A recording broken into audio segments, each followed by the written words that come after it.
I had been wanting to go to Rwanda since I was 13 years old. That was when I first got a visual glimpse via the media when the 1994 Tutsi genocide broke out. And I remember seeing like all these bodies, bloated bodies on TV floating in this river. And I was like, how, why did this happen? So this question had been percolating in my soul, you know, many, many years. In 2009, I went to Rwanda for the first time.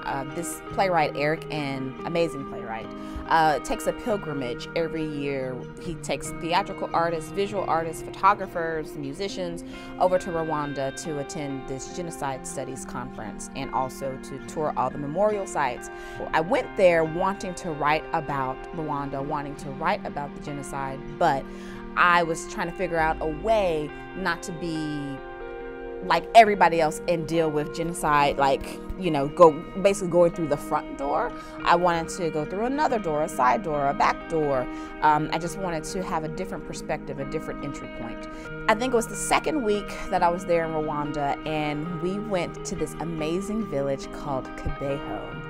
And there was this amazing shrine called Our Lady of Kibeho. And one of the priests there told us this amazing story about this young woman named Alphonsine, who at that very spot started speaking to the Virgin Mary. I'm like, what is he talking about? This is crazy, crazy pants. But the more he told us this amazing story, that's when I was like, this is the entry point. This is the door that I have to walk through. It was a gem in the midst of all this kind of horror and terror that I had been witnessing and experiencing over those couple of weeks. There was this just like beautiful light that I walked into.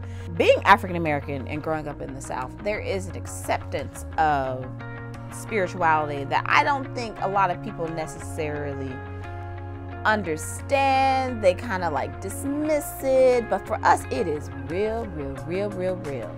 And it's not just God, it's haints, it's spirit, the fact that spirit, our ancestors are always with us. And so I think that belief, that reality, which to some people is a magical reality, but for you it's just like, no, this is the truth, it will bleed into your work. And so I'm constantly pushing my directors to realize and visually articulate something that I live, something that's in my blood memory, something that I know exists.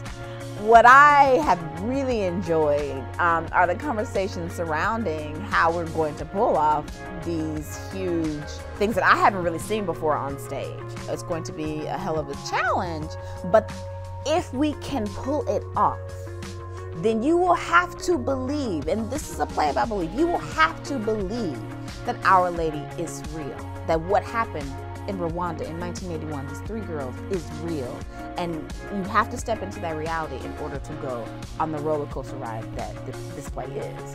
And so people cannot dismiss, you know, this very strong, real spiritual element, you know, that I walk in and live with every day.